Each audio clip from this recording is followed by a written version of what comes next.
दोस्तों, हमारी धरती पर बड़े बड़े जंगल हैं जहां हजारों तरह के पेड़ पौधे और हजारों तरह के जीव रहते हैं। एक ऐसा ही घना जंगल है अफ्रीका महाद्वीप के मध्य में कांगो देश से जुड़ा हुआ। ये जंगल विश्व का दूसरा सबसे बड़ा जंगल है। इस जंगल में हमेशा बारिश होती रहती है, इस कारण इसे कांगो रेन फॉरेस्ट के नाम से जाना जाता है। कहते हैं कि इस जंगल के कई हिस्से ऐसे हैं जहाँ इंसान भी आज तक नहीं पहुँच पाए हैं। यहाँ तक कि इस जंगल में रहने वाले आदिवासी भी इस जंगल को पूरा नहीं घूम पाए हैं। जी हाँ दोस्तों, हैरान मत होइए, ये सच है। और आज के इस वीडियो में हम उन्हीं अछूते हिस्सों से पर्दा उठाने वाले हैं। दोस्तों, कहते हैं कि यह जंगल इतना घना है कि कई जगहों पर सूरज की रोशनी भी जमीन तक नहीं पहुंच पाती, जिसकी वजह से यहाँ हर जगह नमी रहती है और पेड़ पौधे उन्हीं जगहों पर फलते फूलते हैं। वैसे कहा जाए तो ये जंगल हर किसी के लिए तो आइडियल नहीं है, लेकिन ये जगह उन जीवों के लिए तो आइडियल ही है जो ऐसे ही माहौल में पाए जाते हैं, जिसके चलते यहाँ तरह तरह के जीव पाए जाते हैं जिनके बारे में आपने कभी सपने में भी नहीं सोचा होगा। उन्हीं जीवों की वजह से इस जंगल की कुछ ऐसी चीजें हैं जो आपको हैरत में डाल देंगी। जी हाँ दोस्तों, इस जंगल में एक नहीं, दो नहीं, बल्कि 5 नेशनल पार्क हैं, जिन्हें संयुक्त राष्ट्र द्वारा विश्व धरोहर का दर्जा प्राप्त है। और इन नेशनल पार्क में तरह तरह के जीवों को देखा जा सकता है। कहते हैं कि अमेज़न के जंगल के बाद कई तरह के जीव जंतु हैं तो वो कांगो रेन फॉरेस्ट में ही पाए जाते हैं। दोस्तों, जैसा कि आप सभी लोग जानते हैं कि जैसे कि अमेज़न जंगलों के बीच से अमेज़न नदी निकलती है,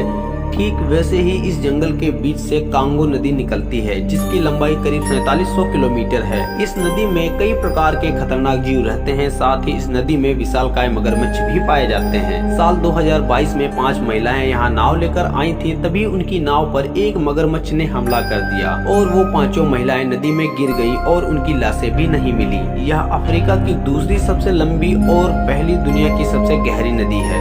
ये ओकोला, बुरुंडी, तंजानिया और जोम्बिया जैसे कई देशों से होकर गुजरती है, जिसके चलते ये नदी कभी कभी कई देशों के बीच लड़ाई का मुद्दा भी बन जाती है, क्योंकि हर दूसरा देश चाहता है कि वो इस नदी के संसाधनों का प्रयोग अपने देश के भविष्य के लिए कर सके, जिसके चलते कभी कभी इन देशों के बीच तनाव भी देखा गया है। खैर, हम तो इतना ही कहेंगे कि ये तो वही बात होगी कि एक अनार 100 बीमार, पर क्या ही कहें इनको। खैर, हम आगे बढ़ते हैं। दोस्तों, इस जंगल में 11,000 से भी ज्यादा प्रकार के पेड़ पौधे मौजूद हैं, जिनमें से 1000 तो ऐसे हैं जो सिर्फ इसी जंगल में उगते हैं। इसके अलावा ये जंगल 2000 से भी अधिक तरह के जीवों और 100 तरह की चिड़ियों का घर है। यहाँ ऐसे खतरनाक जीव जंतु रहते हैं कि इंसान अगर गलती से भी घने जंगल में पहुँच गया तो उसका लौट के आना लगभग नामुमकिन है। ऐसे ही अमेजिंग और मिस्टीरियस एनिमल फैक्ट के लिए हमारा चैनल जरूर सब्सक्राइब करें। धन्यवाद।